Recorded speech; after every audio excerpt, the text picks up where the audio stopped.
Hey friends, my name is Josephine and welcome to my channel where we're going to be talking about the journey to pregnancy for new moms, motherhood, and inspiration. And today we're going to be talking about my miscarriage story and 4 tips on healing after miscarriage. So stay tuned.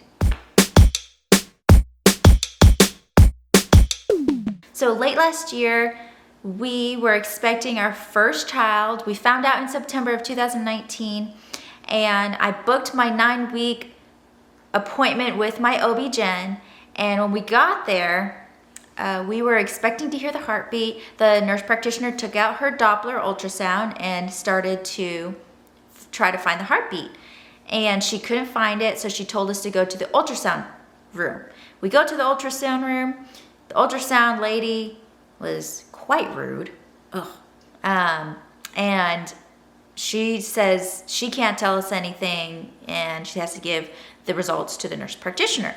So we wait, we go back to the nurse practitioner, and she tells us that she thinks that we may have conceived a little bit later than what we had expected. And that could be why we don't hear a heartbeat. But the tone of her voice sounded like she was worried, but she didn't want us to be worried and said to go home and rest, and we'll see her next week at our next appointment. And so we go home. This was a Thursday. On Saturday, I started bleeding, and we ended up having a miscarriage Saturday and Sunday. Saturday, I went to the ER. They did blood work. They couldn't definitively tell me that I was actively miscarrying, so they told me to go home and told me to call my OB-GYN doctor and to see them on Monday. So I saw them on Monday. We did another ultrasound and found that my body had completely expelled everything and that I didn't need another procedure to take out anything left in my body. And after that, it was really tough. I was really sad. I had no motivation to go to work. I had no motivation to get up out of my bed. I cried all the time. Granted, I did do those things that I didn't want to do. I did end up going to work. I did things around the house. I did chores and I met with people. But behind the scenes, I was just a wreck. I would cry all the time. I felt really hopeless. And talking about it just kind of brings me back to that place. And as a registered nurse, you would think that it would be easier because I understand the medical reasons behind why miscarriage happens.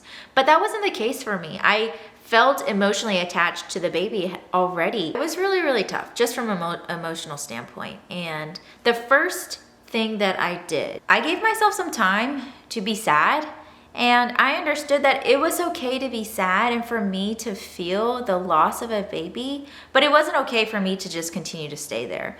I realized that if I just continued to not get out of bed and not go and see people and just like isolate myself, then I wasn't gonna help nobody. I wasn't gonna help nobody. I wasn't gonna help myself. I wasn't gonna help my husband. Like, I was literally just gonna be in my bed like a vegetable. I don't want that. I want to encourage you that it's okay to be sad after a miscarriage. It's very normal to be sad. But understand, don't allow yourself to be in that place for a long stretch of time. I allowed myself to be in that place for 3 months. And for me, that's a long time. That's a really, really long time. I would recommend 3 months or less. Like, get yourself up, pick yourself up, do something that makes you really, really happy. Which brings me to my next point, is number 2, is find things that make you happy. And for me, that was faith in my religion. And so what I did was I started to pray more. I started to listen to worship music more. I started to go to, church. I really honestly started to just read my Bible and talk to God more. And that really helped me. And I started to mingle with friends. I, started to watch some movies. And so I would recommend whatever makes you happy to get you out of that rut. I started to work out again. I went to the gym every single morning at 6:30 to 7 a.m. So find a hobby that makes you happy, that will get you out of bed. If that's knitting, go for it. If, that's eating a great breakfast and cooking yourself a really good breakfast, do it. Find something that's going to give you joy and that's going to make you a little bit excited to get out of bed. And my third tip is find other women who have had miscarriages and hear their stories. I was very fortunate and blessed to know a lot of women in my community that have had miscarriages and that are very open about talking about it. And so I went to them and I would cry, and oh my goodness, I would cry and I would ask them questions. I said, am I crazy for feeling this? Am I abnormal? And they just reassured me that everything that I had felt was normal. Everything that I had felt was validated. Everything that I had felt, they had felt too. And so that I wasn't alone. I would encourage you, find a Facebook group. There's a fertility Facebook group that I joined. Women who had a miscarriage, on Facebook. There are a lot of support groups online that you can join who are very uplifting, inspire you, who share their stories, so that you know that you're not alone. And I think that's a big thing, is I felt like I was alone and that nobody understood. But in reality, there's a lot of people who understood, and there's a lot of women who went through it. And when I heard their stories, it just gave me so much hope, because now they have beautiful babies and they have beautiful families. So that's my third point, is find women who have had miscarriages and talk about your story and hear their story. My fourth tip, and this is something that I personally decided to do because I knew that my mindset was everything moving forward. And I think your mind can do a lot more things than you think it can do. And so my fourth tip is I set a mindset to not be that bitter woman who was unhappy when other women got pregnant. I said it. I didn't want to be that person, because I knew how happy I was when I was pregnant. I knew how happy it made my husband. I knew the feeling of joy of being excited for a new journey.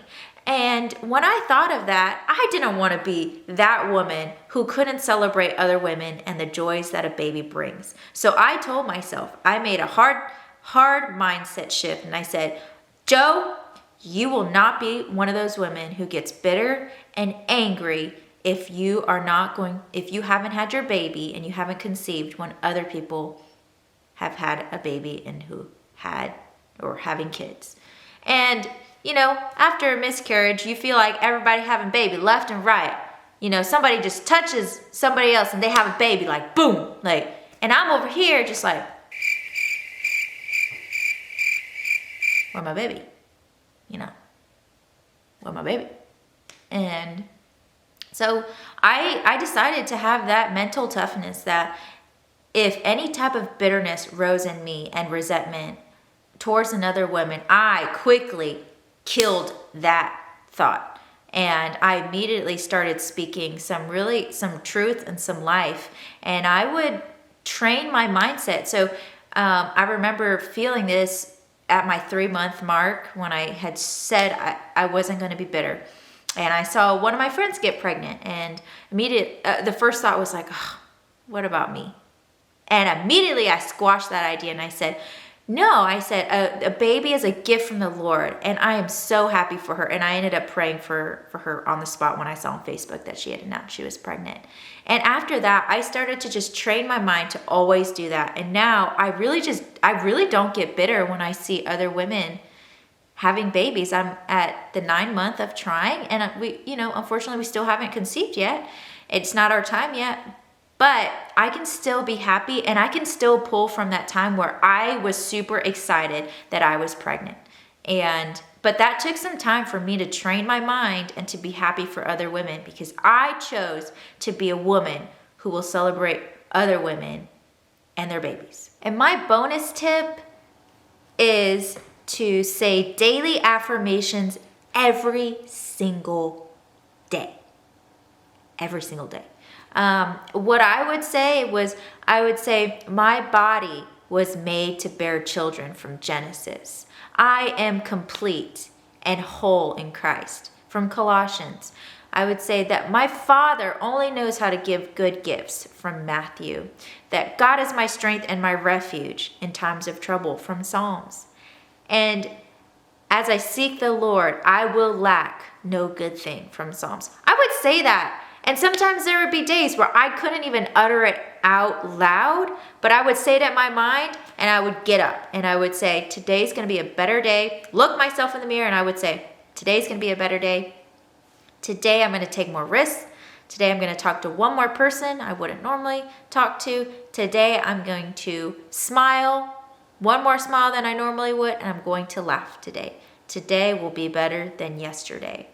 If you have any other tips on how to heal after miscarriage, I would love to hear those in the comments below. And if you found value from this video, definitely consider subscribing to my channel and liking the video. Remember, it's always a great day to grow. Love you guys, and I will see you guys later.